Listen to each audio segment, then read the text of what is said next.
যখন নিজের মানুষ আপনার এগেনস্টে চলে যায় তখন মনটা ভেঙে যাবে স্বাভাবিক। কারণ নিজের মানুষটা সারা দুনিয়া যদি আপনার বিপক্ষেও থাকে, কাছের কিছু মানুষ আপনার পক্ষে থাকে, তখন আপনি বাসাতে অ্যাটলিস্ট সিংহ, তখন বাসা থেকে এনার্জি নিয়ে বাইরে যুদ্ধ করতে পারবেন। কিন্তু বাহিরে সবাই মোটামুটি ধরেন যে আপনার পজিটিভ, তো বাসায় এসে দেখলেন যে বাসায় আপনার কোনো রকম অনুকূল পরিবেশ নাই, তখন বাইরে সিংহ হলে বাসায় বিড়াল হয়ে থাকতে হবে।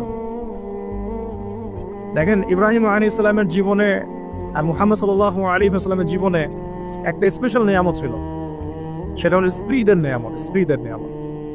বাইরে মানুষ অনেক কিছু বলছে, গালিগালাজ করছে, মারছে, কাটছে, থুতু দিচ্ছে, সমালোচনা করছে, কিন্তু বাসায় ইব্রাহিম আলাইহিস সালামের আছেন সারা, হাজেরা, আর মুহাম্মদ সাল্লাল্লাহু আলাইহি ওয়াসাল্লামের আছেন খাদিজা রাদিয়াল্লাহু।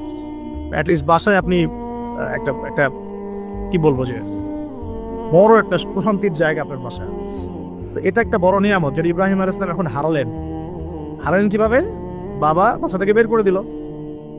এখান থেকে বুঝতে হবে যে দিনের পথে চলতে গেলে প্রথম বাধা পরিবার থেকে আসতে পারে, তাই বলে তাদের সাথে কোনো রকমের দ্বন্দ্ব সংঘাতে যাওয়া যাবে না। সালামুন আলাইক, তোমাদের উপর শান্তি বর্ষিত হোক। ইব্রাহিম বলছেন সালামুন আলাইক, হে বাবা আপনার উপর শান্তি বর্ষিত হোক। শুধু তাই না, আরো বলছেন আস্তাগফিরুল্লাহ রাব্বি, আমি আপনার জন্য আল্লাহর কাছে ক্ষমা চাইব ইনশাআল্লাহ।